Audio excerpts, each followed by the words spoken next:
Le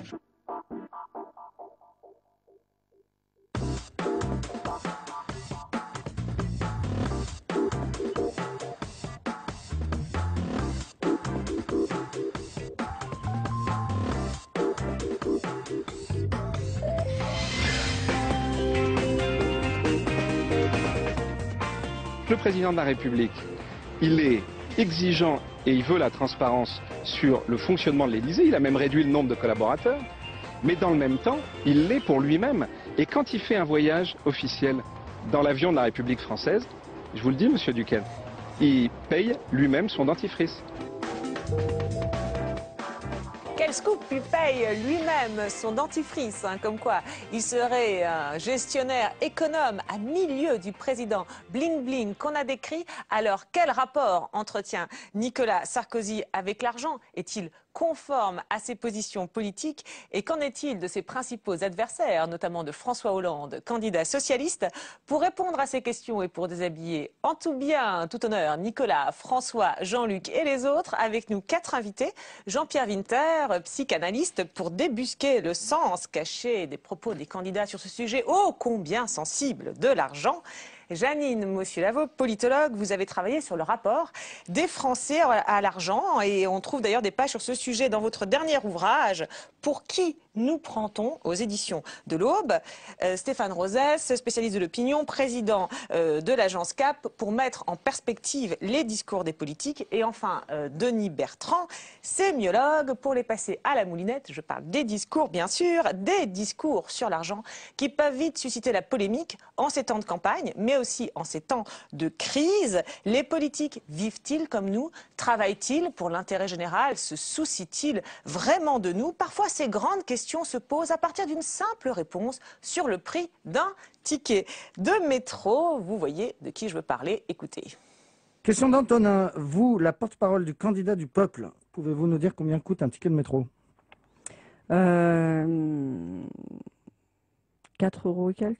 1,70 €. Raté. Merci beaucoup, Et Nathalie. je voudrais revenir sur l'affaire du ticket de métro. Oui, revenez sur le ticket de métro. Je voudrais que les auditeurs sachent que... Vous parliez d'un carnet?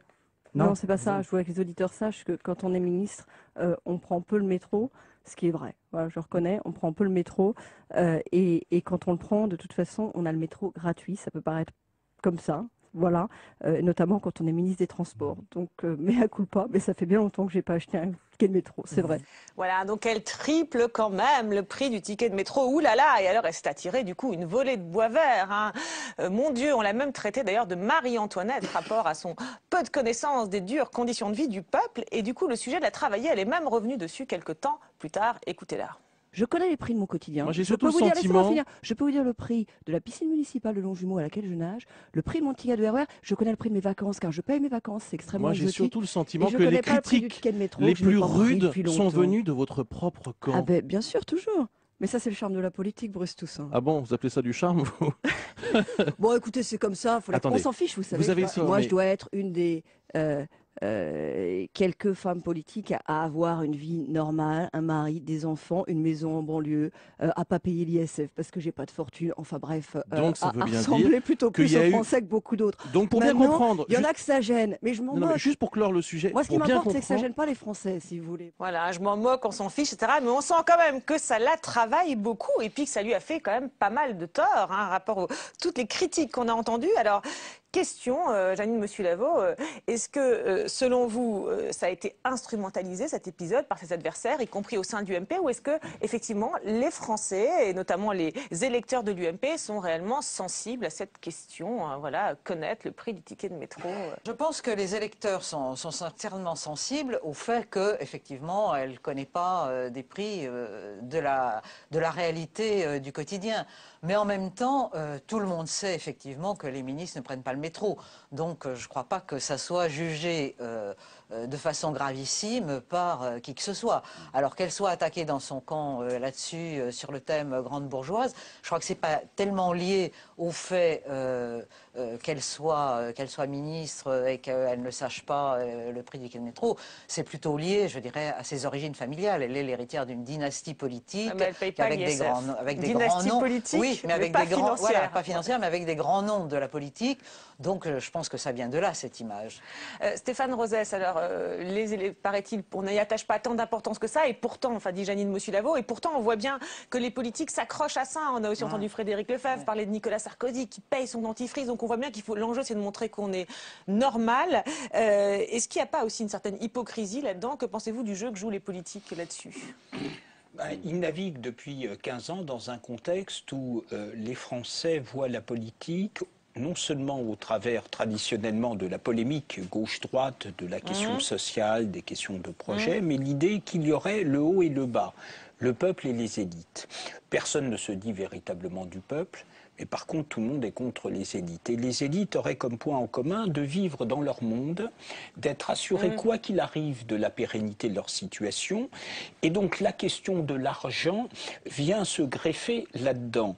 Et donc, du coup, il faudrait montrer que on est comme les Français lambda. Et puis, tout en disant qu'elle n'est pas, puisqu'elle ne paye pas le métro. Donc bon. Oui, voilà. Et puis, plus précisément, il y a, on l'a vu avec l'extrait avec Frédéric Lefebvre, il y a eu un moment du quinquennat de Nicolas Sarkozy où autour du Fouquet, du yacht, de Bolloré, de sa façon, de l'idée qu'on mélangerait vie privée et vie publique, il faudrait se laver du reproche d'avoir d'avoir un rapport à l'argent. Alors, et on voit bien effectivement, si Nathalie Kosciusko-Morizet est voilà, aussi mortifiée d'avoir commis cette erreur, cette bourde, c'est peut-être aussi parce qu'elle sait tout ça, évidemment, qu'on arrive à un certain moment, évidemment, du quinquennat. La question, c'est est-ce qu'elle se raccroche bien aux branches, finalement, est-ce qu'elle se rattrape bien? Pour Denis Bertrand, un petit mot là-dessus, sur sa manière de se rattraper.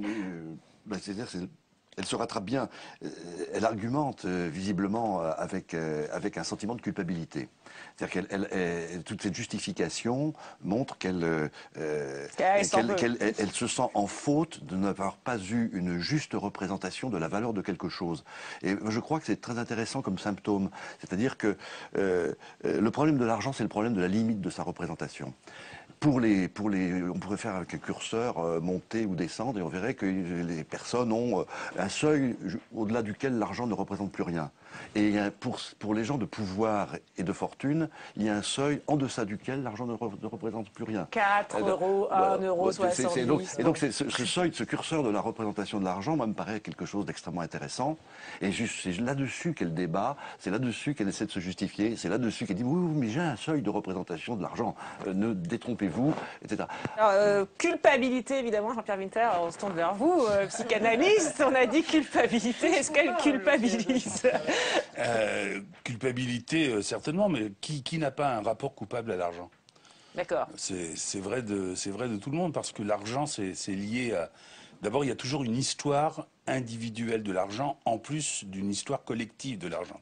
Donc, il y a une représentation collective, donc quelque chose qui serait de l'ordre d'un surmoi collectif à propos de l'argent. Il y a la religion à laquelle on n'appartient plus, et puis il y a l'histoire individuelle, c'est-à-dire comment l'argent est arrivé dans la famille ou comment il en est sorti. Et j'ajouterais dans le cas, par exemple, les deux exemples qu'on vient d'entendre, il y a effectivement ce niveau de la représentation pour soi, mais alors là, c'est assez exemplaire, c'est la représentation de rien. C'est-à-dire que les questions qu'on leur pose, c'est combien ça coûte rien. C'est-à-dire le dentifrice, par exemple, on sait bien que la question qu'il aurait fallu lui poser à Nicolas Sarkozy, c'est combien ça a coûté cet avion présidentiel et pourquoi. Ça, c'est pas rien. Par contre, c'est dérisoire le dentifrice. La question, c'est même pas une question d'ailleurs, cette espèce oui, mais c'est ce que propagande. disait Denis Bertrand. En fait, ça montre qu'il s'intéresse aussi à ces petits détails. Oui, mais justement, ces petits détails, ils sont faits pour culpabiliser. C'est-à-dire que... Pour culpabiliser qui? Les électeurs? Non, pour culpabiliser les gens dont on parle. Et on les oblige à payer leur dentifrice. NKM, quand on lui pose la question, on sent bien qu'il y a un piège, on sait qu'il y a un piège, pour toutes les raisons qu'on vient de dire autour du plateau, hein, et le but, c'est de la culpabiliser.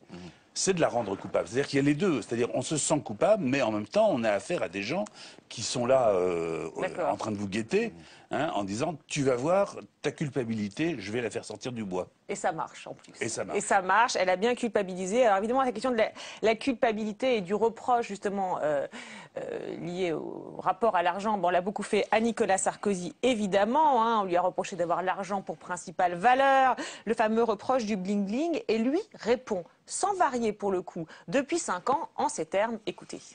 En quoi est-ce coupable d'aller au Fouquet's, pour revenir, avec Martin Bouygues, qui est mon ami depuis 35 ans, et avec Vincent Bolloré. Qu'est-ce qu'il y a de choquant, de scandaleux? Est-ce que ça fait de moi un homme d'argent? Si j'avais aimé l'argent, mais j'aurais fait une autre carrière que la carrière politique. Enfin, réfléchissons. Voilà, en tout cas, lui, il refuse la culpabilité, c'est sûr. Et alors ça, c'était le refrain récurrent depuis 5 ans. Si j'avais voulu gagner de l'argent, j'aurais fait autre chose. Mais on a quelquefois des ajouts, des précisions. Écoutez-le récemment sur France Inter. Vous savez, je me suis toujours méfié des gens qui aimaient passionnément l'argent ou qui professaient de le détester passionnément. Ce sont les mêmes. Donc, je vais vous dire pourquoi. Vous êtes au milieu. Cohen. Non, j'essaie de faire preuve de bon sens. L'argent est un moyen, l'argent n'est pas une fin. Mais vous vous êtes jamais fait la remarque? Pourquoi des gens, dès qu'ils parlent de l'argent, se mettent en transe? En transe parce que ça les intéresse et qu'ils en veulent tellement, on se demande ce qu'ils en font, ou en transe parce qu'ils professent de le détester. Pour la plupart des gens, l'argent c'est un moyen, c'est bien agréable d'en avoir plus pour ses enfants ou pour soi-même.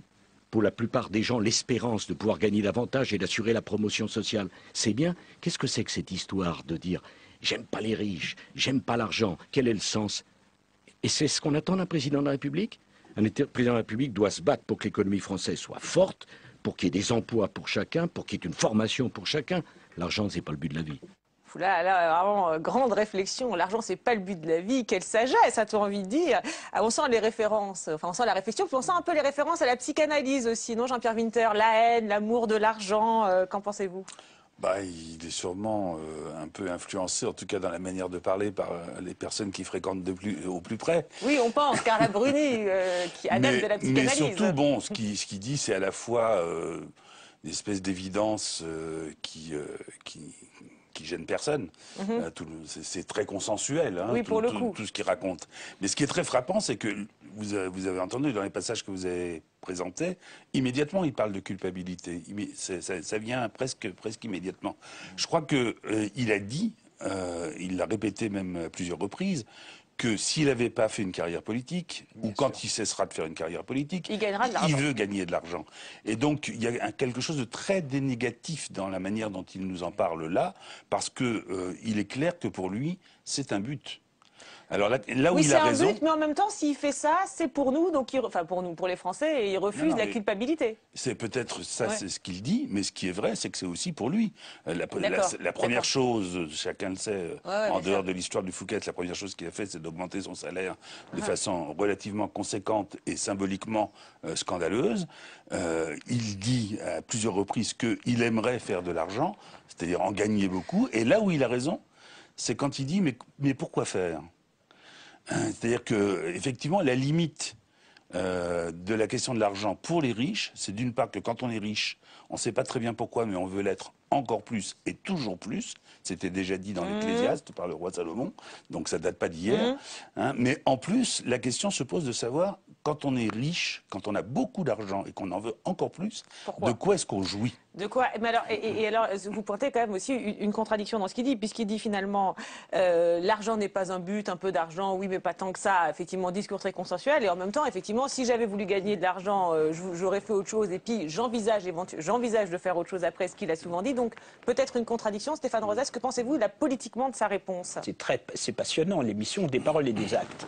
Il vient à cette émission pour dire je me suis trompé, j'ai fait une erreur sur le Fouquet, sur Bolloré, tout ça. C'est vrai, j'ai fait une erreur. Et en même temps, sa façon derrière d'expliquer les choses, et cet extrait nous montre qu'il le fait parce qu'intellectuellement, il comprend que son entourage qui lui dit de le faire fait, qu'il doit le faire, sinon il ne peut pas réembrayer avec les Français. Et son argumentation est une argumentation à l'américaine.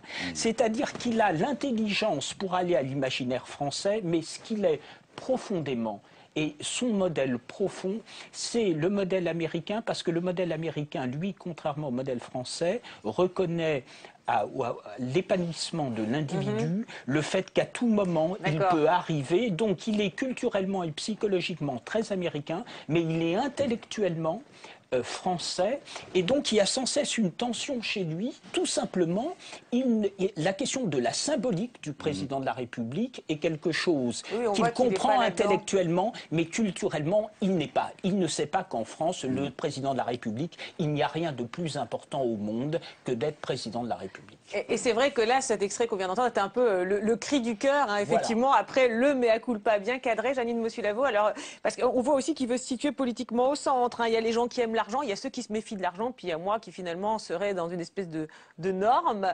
Est-ce que ça parle selon vous? Déjà, c'est vrai qu'il fait une déclaration qui est une déclaration de bon sens sur l'argent. C'est un moyen, c'est pas un but. Bon, ça, c'est quelque chose qui est assez consensuel et qui peut être partagé par tout le monde. Mais en même temps, je dirais que par rapport au modèle américain dont vous parliez, c'est-à-dire il se comporte finalement en adoptant le modèle américain, il réalise aussi qu'en France, l'argent, aujourd'hui, parler d'argent, c'est encore tabou. Il y a pour une partie des Français, on ne peut pas juger quelqu'un à l'aune de ce qu'il gagne, que la valeur d'une personne n'est pas réduite à ses revenus. Et ça, il est pris un peu entre deux feux, puisqu'il veut concilier, s'attirer effectivement, notamment le centre, et il est obligé de tenir un discours comme ça. Cette espèce de discours de juste milieu, un petit mot sur la culpabilité, là, Denis Bertrand. Alors lui, il la refuse, on l'a vu. Oui, il n'y en a pas. Vous la voyez pas. Deux petits mots. Ce qui est très étonnant, je trouve, dans la séquence, c'est la manière dont il pose la polarité passionnelle de l'argent, l'amour, la haine. L'amour passionnel, la haine passionnelle. Les deux étant des maladies. Et lui, il est au milieu, le bon sens. Or, lorsqu'il cite la phrase « j'aime pas l'argent », la phrase de François Hollande « j'aime pas l'argent », il fait une grimace. Il fait une grimace vraiment étonnante. Il y a une espèce de grimace de dégoût et peut-être de haine. C'est-à-dire que c'est comme s'il était dans la passion elle-même à ce moment-là. On ne sait pas s'il mime la passion, s'il mime, mime sa réaction à l'attitude de ceux qui n'aiment pas l'argent. Je trouve qu'il y a quelque chose de très troublant entre qui montre à quel point le sujet est sensible. La sensibilisation du sujet s'exprime. Parce que pour lui, c'est une atteinte. Je suis sûr que pour lui, c'est une atteinte à la liberté. Donc la grimace qu'il a fait par rapport aux gens qui n'aiment pas l'argent. Oui, il le fait sur le fond. C'est-à-dire que je pense que ce qu'il aime dans le modèle américain, et on peut apprécier ça aussi dans le modèle américain, c'est que le modèle américain semble donner sa chance à tout le monde, à tout moment. Là où ce qu'il n'aime pas dans le modèle français et dans une certaine forme d'élite, c'est le côté aristocratique, c'est le côté décor, c'est le côté de la transmission. Or, toute histoire de Nicolas Sarkozy est celle d'une conquête de la reconnaissance de lui au travers du regard des autres, qui est un long chemin pour Nicolas Sarkozy. Lui, ce qu'il aime dans le système américain, et ce qui fait qu'au départ, sur les banlieues, la discrimination positive, il se heurtait au modèle républicain traditionnel, c'est qu'il disait, vous voyez bien, la République, ça ne fonctionne pas dans la réalité, donc il faut changer de modèle. Et c'est tout ça dans sa grimace. C'est ça dans sa grimace, parce que l'idée qu'il ne puisse pas,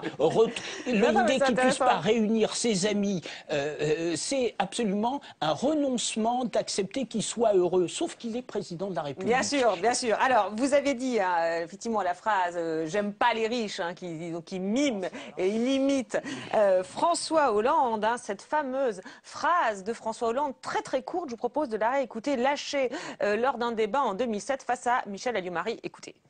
Vous avez une vision de la France très particulière, monsieur Hollande. Oui, je n'aime pas les riches. Je n'aime pas les riches, j'en conviens. Voilà, c'est très court, c'est fugace, mais on sent vraiment le cri du cœur. J'aime pas les riches.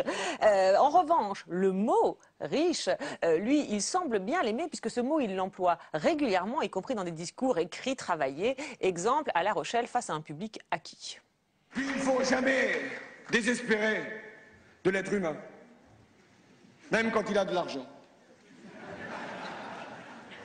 C'est vrai, regardez, j'y reviens parce que pour moi, c'est un plaisir que je goûte à chaque instant.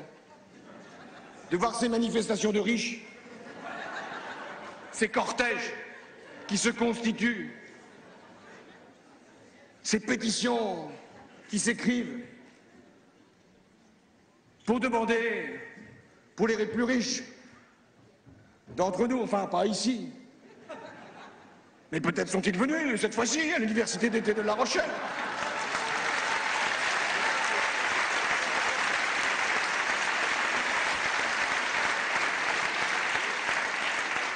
Et qui demandent, implorent, prient pour être taxés, enfin. Nicolas Sarkozy, pour l'instant, n'a pas cédé, il tient bon. Mais qu'ils nous attendent, nous arrivons.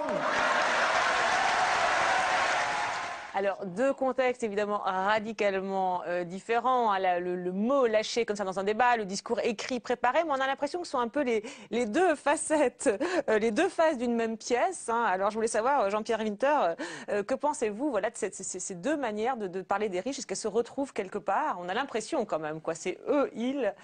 Ce qui frappe tout le monde, c'est la façon ironique, humoristique, irrésistible qu'il a d'en parler. Et ça porte d'autant plus que l'humour, ça va directement chercher les gens à qui on s'adresse du côté de l'inconscient. Freud a écrit un bouquin qui s'appelle Le mot d'esprit et ses rapports avec l'inconscient, et c'est pas pour des prunes qu'il a fait ça. Elle va chercher qui là Alors là, il va chercher ce qui en nous, en chacun d'entre nous, s'insurge. Non pas contre les riches, et on l'entend bien dans la façon dont il ironise. C'est pas tellement les riches, c'est l'exhibition de la richesse, c'est l'indécence de la richesse, c'est la façon de se prévaloir de sa richesse pour se croire au-dessus du lot commun. C'est ça le plus fort. Et il ne faut pas oublier une dimension dont on n'a pas encore parlé quand même, c'est que l'argent a une dimension, disons, inconsciente, qui, par définition, puisqu'elle est inconsciente, est différente pour chacun d'entre nous, mais dont on peut remarquer qu'elle vise souvent... tout à l'heure, on parlait de tabou de l'argent. Pourquoi c'est tabou? Parce que dans notre esprit, la plupart d'entre nous, c'est sale, l'argent. C'est sale parce que c'est résiduel. Par exemple, la richesse, c'est ce qui reste à chacun quand on a dépensé ce dont on avait besoin pour vivre. Voilà. Et ce qui va être évalué, c'est ce qui nous reste, c'est-à-dire ce qu'on ne dépensera pas. C'est-à-dire, l'argent, dans l'inconscient, ça fonctionne comme un déchet. Hein, et un déchet, c'est sale. Donc la question, c'est pas tellement combien tu as, c'est combien tu as que tu ne dépenseras pas. D'accord. Hein, D'où les manifestations, la taxation, voilà, etc. Ce dont il parle, effectivement, l'ironie. D'accord. Et c'est là qu'il est très fort. Et c'est là qu'il est fort. Et alors la phrase d'avant, parce qu'on dit les deux faces d'une même médaille, mais la phrase d'avant, cette phrase lâchée, là, j'aime pas les riches. Alors c'est quoi cette phrase? Bon, je pense que, comme toute phrase, il faut la prendre dans le contexte où elle a été dite. Oui, face à une avalanche de reproches sur la gestion du PS. Une avalanche de reproches face à Liomari qui est extrêmement provocatrice à ce moment-là. Hein, et donc, il lui lâche ça, et je suppose qu'il l'a regretté immédiatement de s'être laissé aller. Mais il l'a dit quand même. Oui, il l'a dit, et non seulement il le dit, mais vous remarquerez qu'il le dit 2 fois. Hein, ce qui veut dire qu'il n'est pas aussi, enfin, on pourrait l'interpréter comme ça, qu'il n'est pas aussi convaincu qu'il semble l'être de ce qu'il est en train de dire, puisqu'il a besoin de le ritualiser d'une certaine manière en le répétant. En même temps que, évidemment, chacun sent bien qu'il y a quelque chose d'un peu démagogique à dire les choses de cette manière. Parce que c'est politique. Oui, Monsieur Lavaux. Oui, moi je voulais dire sur cette phrase sur j'aime pas les riches, lâchée comme ça, je crois qu'il faut aussi, donc vous disiez la replacer dans son contexte, mais aussi dans son contexte de la société française. C'est-à-dire que François Hollande est un leader de gauche. Or, on est dans un pays où il y a un peu plus de 8 millions de personnes qui vivent au-dessous du seuil de pauvreté, c'est-à-dire avec moins de 954 € par mois. Donc, je crois que c'est ça, cette espèce de cri du cœur. Vous pensez que c'est un discours politique extrêmement intériorisé? Je crois que c'est l'intériorisation du fait qu'il y a une très grande inégalité dans ce pays et que son cri du cœur va pour indiquer justement cette grande misère qui existe. Et c'est 8 millions de personnes. Et qui est politique. Alors peut-être Stéphane Rosès, vous allez pouvoir nous aider là-dessus. Donc vous connaissez François Hollande. Vous pensez quoi? Réinterprétation, c'était un cri du cœur? C'était une intériorisation politique comme le suggère Janine Monsieur Lavaux, selon vous? La psychologie spontanée de François Hollande, c'est d'être un médiateur. C'est d'être un homme de compromis. Et donc, dans toutes ces situations, il va essayer de trouver un compromis avec son interlocuteur. Et là, on le sent acculé. On le sent acculé. Il est sur la défensive. Et donc, acculé, il est obligé de sortir ce qui fait son identité politique. D'accord. Et donc, il dit deux phrases. Il dit, oui, effectivement, on n'a pas la même conception de la France, quelque chose comme ça. Ouais, et j'en conviens. Donc là, il est acculé à dire sa différence, son antagonisme avec Michel Alliot-Marie, alors qu'auparavant, comme toujours, il aura essayé de trouver les éléments de compromis. Et là, il est acculé, il dit deux choses. Un, oui, à l'intérieur d'une France, il y a deux France. Bon. Et deuxièmement, ce qui fait... Alors, la phrase est tout à fait malheureuse sur le fond. C'est pas le sujet. Les riches, c'est éventuellement, si on était de gauche, la distribution de la richesse. Mais là, on le sent acculé. Et donc, du coup, il sort comme un écran par rapport à l'agression, ce qui fonde, selon lui, de façon très basique, très primaire, très primale, la distinction entre la gauche... Avec ce mot de riche qui est quand même ultra connoté. Oui, parce que comme si on était, ce qui n'est pas le cas du tout, comme si on était à un moment paroxystique. Notre pays a connu des moments paroxystiques. Bon. Et ça, très certainement, il faut revenir à l'histoire de François Hollande. On le sait, François Hollande est né dans une famille où il y avait des discussions politiques, il y avait même des clivages politiques. Le père de François Hollande est plutôt très de droite, à droite, oui, très à droite. On pouvait même dire d'extrême droite. Sa mère. Ben, ça veut dire qu'il a toujours essayé de faire des compromis. Et en même temps, quand il s'est détaché, depuis le début, il était de gauche. Donc c'est une façon un peu acculée d'assumer une identité, et il le fait sur des questions personnelles. Autour du gigot du dimanche. Oui, mais s'il avait été moins acculé, sans doute il aurait trouvé les bons mots, et là le mot n'était pas bon. D'accord. Alors, on a eu vos explications. On va écouter maintenant une des explications qu'a donné François Hollande, parce qu'évidemment, il a été souvent réinterrogé sur le sujet. C'était il y a quelques mois dans le cadre de la primaire socialiste. On l'écoute. Je n'aime pas les riches. Est-ce que vous regrettez d'abord cette petite phrase? Je regrette d'avoir peut-être utilisé une formule trop rapide. Qu'est-ce que je voulais dire? Je n'aime pas la richesse insolente. Je n'aime pas les rémunérations indécentes. Je n'aime pas l'égoïsme d'une fraction de la population qui considère que son sort personnel l'emporte sur toute autre considération. Voilà, alors il donne effectivement un sens très politique à tout ça, un discours de gauche. En même temps, il reconnaît qu'il a eu tort. Alors, Denis Bertrand, que pensez-vous de sa justification? Est-ce qu'elle vous convainc? C'est-à-dire que je crois que chez François Hollande, il y a toujours un phénomène de distanciation dans son usage de la parole. La façon même dont il énonce la première fois je n'aime pas les riches, il dit j'en conviens, je n'aime pas les riches. Le j'en conviens est une manière de mettre à distance l'énoncé qui va suivre. La deuxième chose, c'est la distanciation par l'humour, l'ironie, enfin ce spectacle extraordinaire, c'est un véritable sketch, enfin c'est un monologue d'une qualité, à mon avis, oratoire. Alors pour le coup, je précise, devant des militants, pas dans une émission de télé, quelque chose de très fort. évidemment. Et là on est à une troisième étape de la distanciation, une troisième forme de la distanciation, qui est la distanciation par la moralisation. C'est-à-dire que loin de la passion, ou du moins le phénomène passionnel étant totalement résolu, à ce moment-là, c'est la distanciation par les traits moraux, éthiques, avec le sommet, l'égoïsme, le jugement moral porté sur l'égoïsme. Alors je crois que c'est ce phénomène de distanciation qui me frappe beaucoup par ses variations, et qui fait la cohérence même du discours de François Hollande.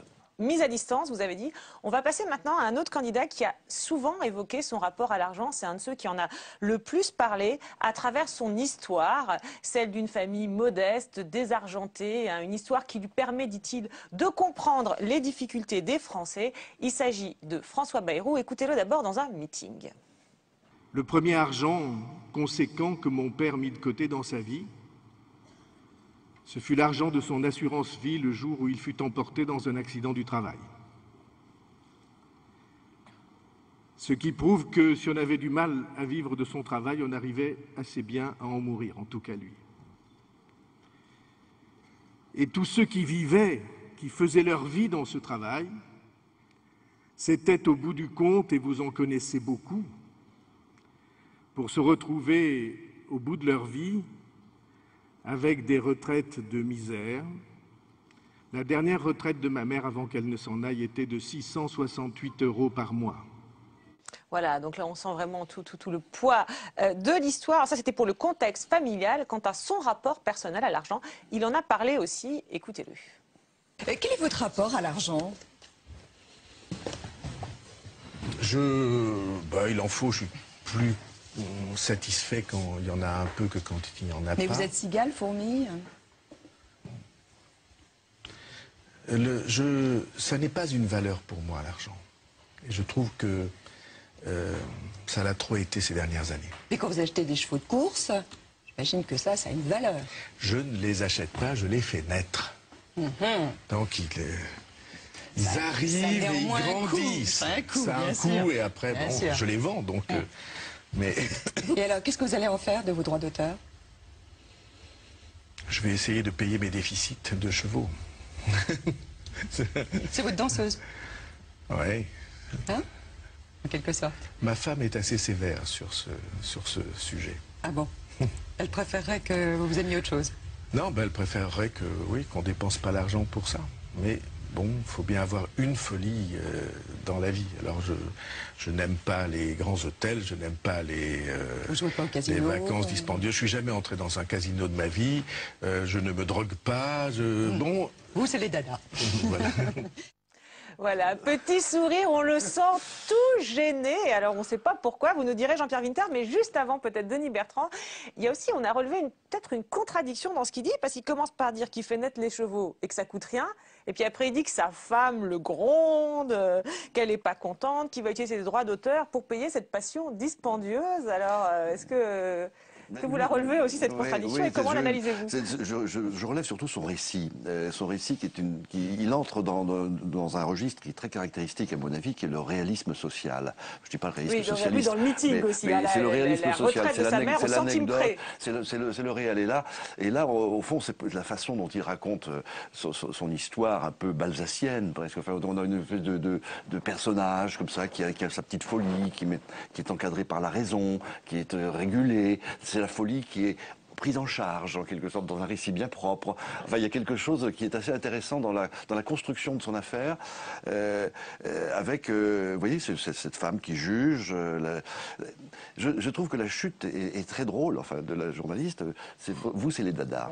Ça, c'est formidable, parce que, justement, c'est comme un petit effet de dérision sur ce récit un peu trop bien ficelé. Ah, vous pensez que c'est ça? Elle n'est pas dupe que ce récit est trop parfait. Oui, c'est un récit un peu trop ficelé, un peu trop propre dans son réalisme. Alors, Jean-Pierre Winter, est-ce que vous avez relevé comme nous cette petite contradiction dans ce qu'il dit? Et puis, pourquoi est-il gêné, selon vous? Parce qu'on le sent quand même tout gêné. Mais parce qu'il ne faut pas oublier que Bayrou est quelqu'un qui est empreint de religion, et de religiosité, qu'il essaye légitimement de ne pas mettre en avant par goût de la République, tout simplement.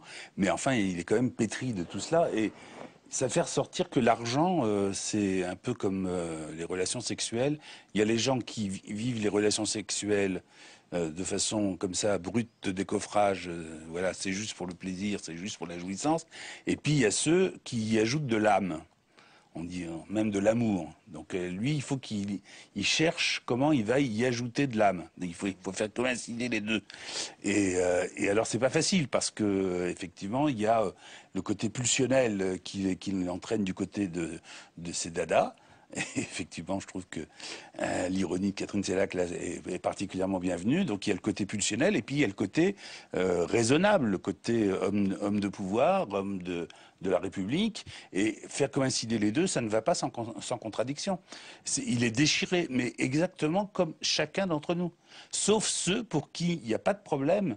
L'argent, c'est juste de l'argent, comme pour d'autres. Le sexe, c'est juste du sexe. Confère Nicolas Sarkozy, tout à l'heure. Non, je pose... pensez à qui vous voulez. D'accord, non, mais je pose la question parce qu'on en parlait tout à l'heure. Sur le message politique, Stéphane Rosès, on parlait du discours très, très ficelé de François Bayrou, qui parle beaucoup de son histoire et de ses origines. Vous en pensez, ça s'intègre comment dans ce qu'on vient de voir? Vous avez raison, Monsieur Winter, de ce point de vue-là. Ce qui pose problème aux Français sur le rapport à l'argent comme le rapport à la sexualité, enfin je pointe Janine là aussi à vous, parce qu'elle a écrit un livre. Elle a travaillé sur les deux, c'est bien qu'il y a des points communs. Voilà. Que ça soit mal interprété. Le petit rire gêné quand on parle d'argent, ce qui pose problème sur l'argent et la sexualité, au rapport des hommes politiques à l'argent et à la sexualité, c'est très juste, c'est ce que vous avez dit, qui fait que nous avons choisi les jésuites et pas les jansénistes, c'est que ça soit montré.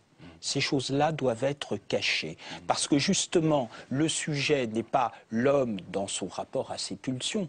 Le sujet, c'est le rapport aux autres. Et donc, ça doit être caché, a fortiori si on est un homme politique, a fortiori si on est un président de la République. Oui, et en même temps... C'est-à-dire que, du coup, là, pour François Bayrou, je crois que ça gêne. Moi, je lui fais crédit sur le fait qu'il a une passion pour les chevaux. Et en même temps, cette passion fait que, je n'y connais rien, mais voilà, on fait naître les chevaux, ils ont une certaine valeur. Et ça gêne, c'est que son dada rapporte. Et comme ça rapporte de l'argent, c'est un peu en contradiction avec le rapport réel que je crois de François Bayrou à l'argent. C'est pas un homme d'argent. François Bayrou n'est pas un homme d'argent, mais il est ennuyé parce que son dada, c'est dans un secteur lucratif. D'ailleurs, visiblement, sa femme doit considérer qu'il s'en tire pas si bien que ça. Donc c'est la preuve que c'est vraiment son dada. Donc voilà, c'est vraiment que c'est son dada et peut-être que ça rapporte pas tant que ça pour lui. Sa femme, comme on disait dans les milieux ouvriers, c'est son ministre des Finances. Oui, voilà. Il y a un côté rassembleur dans le fait de dire... c'est ça. On disait c'est ma bourgeoise. C'est celle qui gère un peu d'argent. Celle qui tient les cordons de la bourse. Et chaque homme se retrouvera, peut-être beaucoup d'hommes se retrouveront là-dedans, pas forcément seulement de milieux ouvriers, je ne sais pas. En tout cas, on voit que s'il parle du sujet, c'est aussi parce qu'il dit, il parle de la place de l'argent ces dernières années, donc on voit qu'il cherche aussi, et peut-être le fait qu'il accepte d'en parler aussi facilement est peut-être aussi lié à un certain message politique qu'il veut envoyer. L'argent, pour moi, c'est pas comme pour d'autres, confère Nicolas Sarkozy, non? Mais en même temps, il sait qu'il est connu pour être un monsieur qui élève des chevaux à des chevaux, ce qui est associé effectivement, je dirais, dans l'imaginaire collectif, quand une passion dispendieuse, à de l'argent. Donc, je pense que c'est aussi pour ça qu'il revient à son enfance, à son éducation dans la pauvreté ou la modestie en tout cas, en se présentant en fait comme le petit chose. Et je pense qu'il a une culpabilité très démocrate chrétienne et très liée justement à la religion catholique, telle que je dirais qu'il l'idéalise d'une certaine façon. Et donc le petit rire un peu gêné, pour vous, c'est le petit rire de la culpabilité, alors? La culpabilité démocrate chrétienne, voilà, je l'appellerais comme ça. Le rire de la culpabilité. Donc on a vu qu'il y avait souvent une adéquation, il pouvait y avoir des tiraillements entre les confidences personnelles et puis la posture politique. Alors il y en a un qui parle beaucoup d'argent, mais alors qui n'en parle jamais à titre personnel, qui parle d'argent, voilà, que faut-il faire de l'argent des autres, comment redistribuer l'argent. C'est Jean-Luc Mélenchon, mais ce qui nous a semblé intéressant, c'était les mots qu'il employait. Comment en parle-t-il? Quel message caché cela recèle-t-il? Écoutez un petit montage. Alors moi, je termine sur un mot, parce que sinon je me manquerai à moi-même. Donc voilà, si je suis élu, on partagera. Et ceux qui ne veulent pas partager de bon gré, partageront de force. D'abord, je voudrais montrer à beaucoup de gens qui jettent de grosses larmes dès que je me prépare à parler de taxes et d'impôts, que les dividendes des actionnaires, eux, représentaient 3% de la richesse produite du pays, la ponction. Ils prenaient 3% de la richesse du pays au début des années 90. Ils prennent 9 maintenant. Ils ont donc pris 6 points. Je vous demande de mémoriser ce chiffre pour faire des comparaisons avec ce que je vais dire maintenant. Quant à moi, j'ai l'intention, avec le programme du Front de gauche, et dans un gouvernement animé par le Front de gauche, de prendre, dans la durée d'une mandature, 195 milliards d'euros. Voilà, alors, bon, là, quand on voit ça, on se dit, il veut jouer au gros méchant, je ne sais pas s'il surjoue, mais en tout cas, il est dans la posture, prendre, ils partageront de force. Alors, on l'a beaucoup comparé à Marchais, Georges Marchais, qui avait effectivement au-dessus de telle somme, je prends tout. Donc, on voit qu'il joue à ça. Est-ce qu'on est effectivement uniquement dans ce discours très, très stéréotypé, effectivement, de tradition communiste, ou est-ce qu'il y a des choses qui nous lâchent sur lui quand il dit, je me manquerais à moi-même, si je ne faisais pas mon petit numéro, c'est ce qu'on entend, je me manquerais à moi-même. C'est une très jolie formule, tout à fait intéressante. Mais moi, je suis sensible au ton sur lequel il dit les choses. Parce que c'est ça qui me dérange. C'est-à-dire que presque, à la limite, on pourrait être d'accord sur l'idée de la répartition. Mais quand il laisse entendre que voilà, il va rafler au-dessus d'un certain niveau de revenus ou de ressources, il va prendre, comme vous disiez, en référence à un Marchais, on sent qu'il y a un certain plaisir juste à l'idée, comme ça, à le dire. Et c'est ça qui ne va pas. Pourquoi ça ne va pas? Ça ne va pas avec le discours de gauche? Non, c'est pas que ça ne va pas avec le discours de gauche, c'est que de deux choses l'une, ou bien il s'agit d'un rapport affectif personnel à cette question, et alors ça va pas parce que c'est pas ça qu'on attend de lui, ou bien il s'agit de quelque chose de beaucoup plus embêtant, c'est-à-dire que effectivement il entre dans un jeu extrêmement dangereux avec l'argent collectif, et à ce moment-là les mots presque robespierristes, puisqu'il a lui-même fait référence à Robespierre récemment, sont terrorisants. Il y a quelque chose qui intimide la pensée quand il parle d'argent, qui fait qu'on ne peut plus poser les cartes tranquillement et se dire, bon, alors voyons qu'est-ce qui est possible de réaliser pour la justice sociale, pour la justice économique, qu'est-ce qu'on peut faire réellement. Caresser l'idée de terroriser, de pouvoir terroriser les riches, ça l'amuse en fait. Oui, c'est ça, mais le problème, c'est que quand on accepte ça, c'est-à-dire quand on accepte qu'une catégorie de la population, fût-ce les riches, soit terrorisée, il faut s'attendre à ce que derrière, ça ne s'arrête pas. C'est-à-dire qu'on a quand même un certain nombre de leçons à retenir de l'histoire. Bon, ça commence avec les très très riches, ça continue avec les actionnaires, et Dieu sait où ça va s'arrêter. D'accord. Ah, d'accord. Donc vous dites effectivement problème dans son rapport avec le sujet. Voilà, c'est un problème qui s'entend dans l'énonciation. Dans la jubilation, effectivement. Plus que on peut dire qu'il y a aussi une part de provoque aussi, non, chez lui, ultra calculé. C'est la jubilation, vous l'avez dit. Il Pourquoi prend du plaisir parce que il dit le souhaitable pour certaines catégories sociales dont on sait que ça ne va pas advenir. Mais je voudrais pointer, moi, les points en commun entre Jean-Luc Mélenchon, Nicolas Sarkozy, François Hollande. C'est que, vous l'avez un peu dit, pour les Français font des jardins à la française. Donc, il y a d'un côté la finance, de l'autre l'économie et de l'autre le social. Donc la finance, c'est le mal et la toute-puissance. Le social, c'est le bien, il faudrait s'en occuper, mais enfin quand il y a les arbitrages ultimes, on ne le fait pas. Puis il y a un magma qui est l'économie. Vous trouvez qu'ils sont dans la même logique? Oui, parce que Nicolas Sarkozy aussi, durant son quinquennat, a moralisé les choses. Pas seulement en pointant les salariés par rapport aux assistés, les bons immigrés, mauvais immigrés, mais y compris les patrons, n'est-ce pas? Il moralisait la question des patrons. Et le point en commun entre ce que l'on a entendu jusque-là, c'est cette façon de moraliser la question de la finance, la question de l'argent, la question des riches. Et il n'y a pas dans la pensée française une pensée de la création de valeur du flux qui fait que, n'est-ce pas, il peut y avoir il y a une passion. Même chez Nicolas Sarkozy, alors vous étiez sur les points communs, effectivement, pour terminer l'émission, effectivement, sur les points communs et les différences entre les uns et les autres. Alors nous, on se disait, en regardant les extraits, qu'il y avait peut-être quand même, on va dire, plus à droite, enfin en commençant la droite au centre, hein, c'est un choix, entre chez François Bayrou et Nicolas Sarkozy, peut-être plus de facilité à parler de leur rapport personnel à l'argent que, là, on l'a vu chez Jean-Luc Mélenchon et François Hollande. Est-ce que ça vous a frappé aussi, Janine Moussul-Lavaux, un petit mot sur ce qu'on vient de moi, voir. les différences gauche-droite, moi j'en ai vu quand j'ai fait mon enquête sur le rapport des Français à l'argent. Et c'est vrai qu'à droite, il y a, je dirais, plus, disons, de soucis d'avoir de l'argent et une vision plus positive de l'argent qu'à gauche. Mais simplement, à gauche, il y a souvent un refus de sacraliser l'argent, alors qu'à droite, au contraire, les gens disent moi, je gagne de l'argent, on devrait me mettre sur un piédestal parce que je fais marcher le commerce, je crée de la valeur, etc. Et en fait, on me jalouse. On me jalouse, on m'aime pas parce que je gagne de l'argent, et ça, c'est pas juste. Et donc, vous avez ces deux oppositions. Il y a vraiment une attitude de gauche et une attitude de droite à l'égard de l'argent, même si tout le monde veut en gagner, tout le monde veut en avoir. Oui, mais alors on a envie de dire que justement, ça se retrouve peut-être dans les extraits qu'on vient de voir, puisqu'on voit que, on va dire à droite de l'échiquier politique, on parle plus facilement de ce sujet, parce qu'effectivement, c'est peut-être un sujet moins problématique vis-à-vis de l'électorat. Voilà, merci à tous les quatre pour ces analyses. Merci à Marie Lebon et à Quentin Fitché qui se sont levés tôt pour m'aider à préparer cette émission. Merci à Laure Alice Hervé qui s'est couchée tard pour la montée. On se retrouve la semaine prochaine à l'antenne et tous les jours sur le site de Public Sénat pour voir et revoir tous les déshabillés en live. C'est pas vrai qu'elle s'est couchée tard pour le monter, Elle va se coucher quand on verra. Elle va se coucher. Vous nous avez dit qu'elle devait le monter dans la journée pour ce soir. Oui, c'est ça.